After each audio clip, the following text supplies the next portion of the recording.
বাজারে বাড়তি চালের দাম। সরু চালে বাজার ভেদে বেড়েছে 1 থেকে 3 টাকা।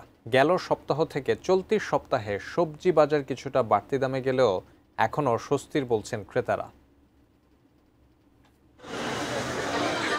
ঈদুল আজহার ছুটির পর আবার জমজমাট হয়ে উঠছে রাজধানীর বাজারগুলো। বাজারে গেল সপ্তাহে চালের বাজার স্থিতিশীল থাকলেও সপ্তাহ ব্যবধানে বেড়েছে দাম।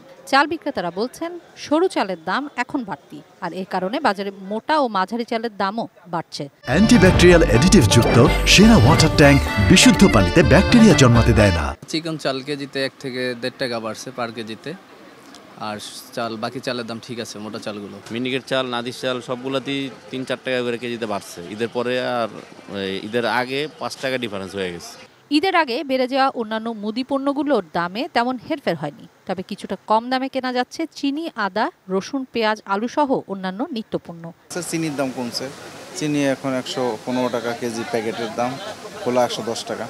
এদিকে ঢাকার বাজারে ঈদের পর থেকে বেশ স্বস্তিদায়ক মুরগি, ডিম আর সবজি সহ অন্যান্য বেশ কিছু পণ্যের দাম। প্রায় 1 সপ্তাহ ধরে ব্রয়লার মুরগির দাম 180 টাকায় নেমে এসেছে, আর ডিমের ডজন এখন 120 থেকে 130 টাকা। সবজিও মিলছে সর্বনিম্ন 30 থেকে ঊর্ধ্বে 120-এর মধ্যেই। হালকা একটু বাড়তি আছে এখন সবজি বাজারে, যেমন এখন মরিচের দামটা একটু বাড়তি আছে, তারপরে ফুলকপি, পাতাকপি এগুলো একটু বাড়তি আছে বাজারে।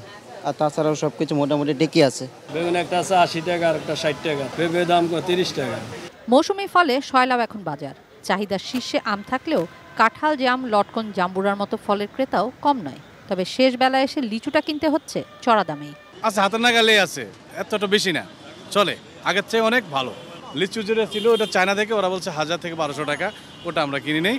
অনেকগুলি দেশি ফল আছে, দাম বেশি নেন। কিশোর জাহান, এটিএন নিউজ, ঢাকা।